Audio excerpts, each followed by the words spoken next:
So, have you ever heard of Bitcoin? Could real estate be bought with a different currency than US dollars? And this is an interesting thought process for me because several years ago, I had a buyer from out of the country who was buying a large piece of land. It was over $1 million, and he lived at the time in Ecuador. And the government of Ecuador had instituted a policy where it costs 5% to get money out of the country. So to get his $1 million out of the country, it was going to cost him $50,000. I wonder if it's possible to do a real estate transaction in Bitcoin. So I started doing some research, thought I would share it with you. Stay tuned. Maybe you'll learn something. Maybe it'll provoke more questions than answers. Stay tuned to the end. I do end up getting to have a great little interview with a local real estate attorney where we talk about this. So if you're completely new to the concept of virtual currencies or cryptocurrencies and you think, oh, that's just a passing fad, it's just a fringe thing, I don't need to think about it, let me see if I can change your mind. As of right now, there are over 8,500 cryptocurrencies. Now, Bitcoin has 60.8% of the market, so it's definitely the most dominant. And the market cap right now is almost $1.6 trillion. It's not a passing thing. Like, there is a ton of money in this market. So what is the draw?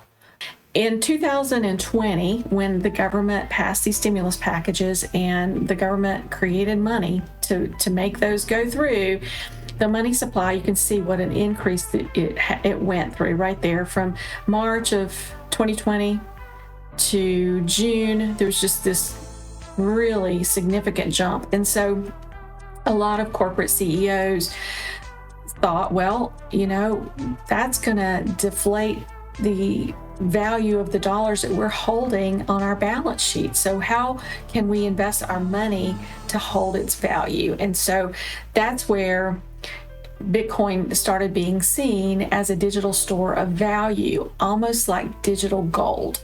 So as I was preparing for this video, sure enough, the news broke last week that Tesla, Elon Musk, they bought $1.5 billion worth. One of the first big name corporate CEOs that jumped on board was Michael Saylor from a company called MicroStrategy, and they bought over $1 billion worth in 2020 and have just announced just this week that they're going to buy another $1 billion worth. And by the way, both of these guys are literally rocket scientists. Russell Okung, who is an NFL player, talked to the Carolina Panthers and said, hey, as part of my negotiation, I want to get part of my $13 million salary in Bitcoin. And they said, okay. So Miami, the city of Miami, came out on February the 12th and said, hey, we want to start looking into whether or not we could pay our employees in Bitcoin. So MasterCard and Visa have said they're going to jump into the space. Morgan Stanley, so we're transitioning from credit cards to banks now. Morgan Stanley, they may invest in it in their investment arm. And then the news dropped recently about BNY Mellon, $2 trillion bank, and thought of as a very conservative bank. They made a pretty big announcement that they're going to study this, get into the space. They believe digital assets are the future. We also recently got news that Amazon is soliciting new employees, new software developers and engineers, because they plan to create their own digital currency. Maybe it's going to be called the Amazon coin. I don't know. So how does this all affect real estate? Well, there's some news out recently that Airbnb says it's got to adapt to crypto assets. It knows it's got to go there. Vacation rental in Las Vegas, now accepting Bitcoin. So that brings me to the point of what is crypto lending. So it's been a thing for a while where if we've had high net worth individuals that maybe have a large stock portfolio and they didn't want to liquidate their stocks to buy a piece of property, they could actually borrow using their stocks as collateral. And it would be less expensive for them because banks consider that not very risky. And honestly, mortgages aren't that very expensive right now either. But you wouldn't have to have an appraisal. You wouldn't have the same application fees and closing costs of a traditional mortgage if you had that to use as collateral. So one of the things that Michael Saylor said was, when somebody asked him, would you ever cash out your Bitcoin? He said, no, if I need money, I'll just borrow against it. So crypto lending is going to serve that purpose, not only for corporations like that, but it could be a thing where people could borrow against their holdings in cryptocurrencies to buy a house if they have significant amounts of cryptocurrency. And some of these people do, who bought it when it was way low in price and have just kind of ridden it up. So I did a little research to see, okay, let's see if there are houses listed that say they'll accept Bitcoin. And sure enough, here's this beautiful home, waterfront home in Miami, almost a $3 million property. And sure enough, the remarks say now accepting Bitcoin. There's this beautiful home in New York City, 29 million, nearly $30 house. And in the remarks, along with the US dollar, the seller will accept payment in Bitcoin, Ethereum, or Ripple. Ethereum and Ripple are just names of other types of cryptocurrencies. So I searched a little bit more locally and thought, wonder if there's ever been any listings in our own MLS, which basically serves most of Western North Carolina out to Charlotte. And I searched back in all time and just searched for Bitcoin in the agent remarks, and I found a couple. So here is a little lot in Yancey County. Bitcoin purchases is accepted for this lot. The other one that I found happens to also be in Yancey County. I don't know if there's anything significant about that. I think that was just a coincidence, but also this one says seller is motivated due to relocation out of North Carolina and would accept payment in Bitcoin at prevailing market value. There was one other that mentioned Bitcoin, but actually what it was a house in Charlotte that was set up for Bitcoin mining. What Bitcoin mining is beyond the scope of this video, but that's what the other property was. It wasn't that the seller was going to accept it. So those were just some examples that I found here locally. So stay tuned, and you can see the interview that I did with a local real estate attorney talking about what are some of the obstacles before this could actually become mainstream, where people could actually do the whole transaction in Bitcoin.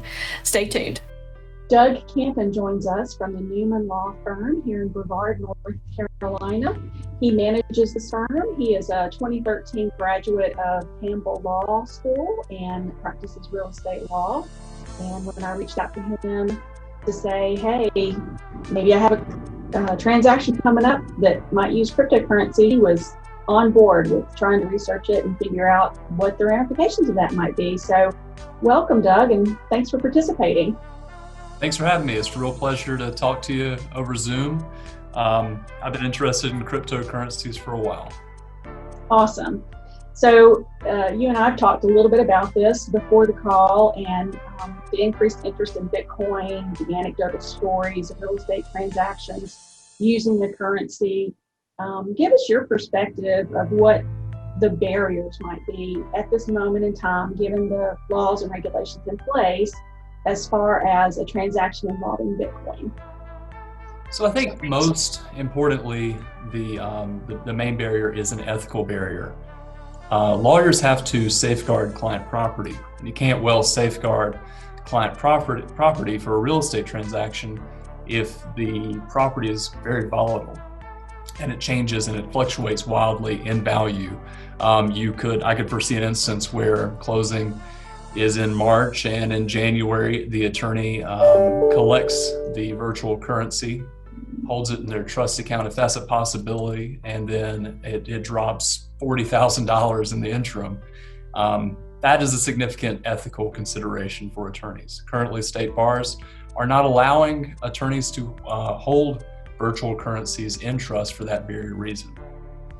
The other main thing I see as attorneys are Luddites, really. I mean, even me, I just now recently learned about this virtual currency business, and I'm referring to it as virtual currency because that's how the IRS classifies it. You could also call it a cryptocurrency. That's kind of a misnomer.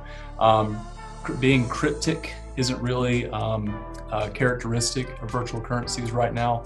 In fact, it's almost the opposite. They're very, as you were telling me the other day, it's very easy to see transactions taking place and confirming those transactions. That is what the process of mining is, I believe. So attorneys, being a little bit more set in their ways, will not want to adopt new methods for transacting business. You'll recall in 2008 and following 2008, when additional requirements were placed on attorneys for handling loan closings, a lot didn't want to do it. And for good reason. It was a lot of regulation that didn't really make sense for their small practice.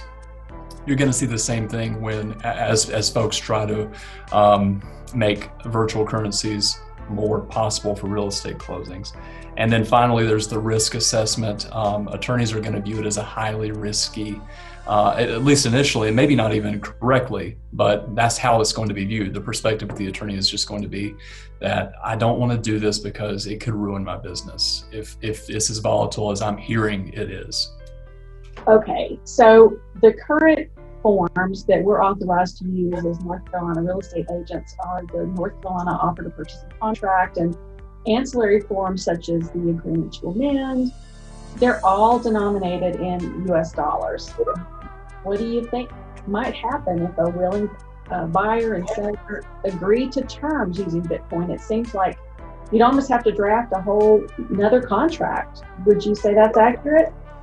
Well, currently, the state bar in other jurisdictions, North Carolina actually hasn't technically ruled on this, but other jurisdictions, state bar requires that you go ahead and liquidate the cryptocurrency or the virtual currency. So you're going to be able to use the current forms because you're going to be converting them into US dollars anyway. There's not really a mechanism currently to hold the virtual currency in trust, mainly because trust accounts need to be IOLTA certified. IOLTA trust accounts allow for any interest that's earned to be deposited into a separate account maintained by the state bar to assist clients who have been injured in some way by their attorneys. And that really is what the state bar is concerned with, is protecting clients from attorneys that are dilatory or unethical generally, right? So I think to answer your question, at least in the short term, with virtual currencies being classified not as personal property, but as real property by the IRS, and attorneys being required to liquidate and convert, there's not going to be a new form needed. So I realize you don't have a crystal ball, but if you had to guess about what happens next on the road to acceptance of transactions denominated in Bitcoin or Ethereum or one of these other currencies, what do you suspect we'll see changing first? Is it title companies? Is it the IOLTA trust account regulations? What do you think is going to happen? What is probably going to happen first is, because of the way this property is classified by the IRS, real property rather than personal property, these virtual currencies are likely going to be used for 1031 exchanges. If it's real property, then I can see a qualified intermediary, an exchange company, a title company, using the virtual currency as a like-kind property for which you can exchange real property, this tangible. Are IOLTA trust accounts specific to only North Carolina? Do other states use a different accounting trust account, or is that a universal mechanism? IOLTA trust accounts are used by attorneys in all jurisdictions, and for the purpose of holding funds that aren't attorneys, right? Even if it's for a retainer to litigate a case, you bring in a $20,000 retainer and you hold that and bill against it. You can't get the interest. That would be an unreasonable fee. Which brings me to another point. One of the ethical considerations is if an attorney holds virtual currency and it wildly goes up in value, and what do you do with the excess? Does it go back to the seller in this case, or does it go to the buyer, or does it go to the seller as a wash, or does it go to the attorney because he did such a good job managing this virtual currency? An attorney cannot charge an unreasonable fee, so we'd have to figure out that ethical burden as well, or that ethical barrier. Even though there's more and more adoption of Bitcoin in the marketplace, that it's going to be a little while before transactions can be done solely in a cryptocurrency denomination without being exchanged back to US dollars. Is that a fair assessment? I think so, yeah. I think it's fair to say that it'll be quite a while, or at least there's going to be something that requires a drastic change in law before, and when I say law, I guess I mean the way the IRS classifies as currency. Very good. Well, Doug, I appreciate your willingness to be curious about this with me and dig into it a little bit. And thank you so much for your time. Thank you, Teresa. It's been a real pleasure. I can't wait to see what happens with virtual currencies. Regardless of their feasibility when it comes to real estate transactions, they're fascinating, and I just can't wait to see what develops. If you're intrigued by the thought process of Bitcoin in general and you have a house to sell or you want to buy, give me a call. We'll figure it out together. Remember, knowledge is a good investment.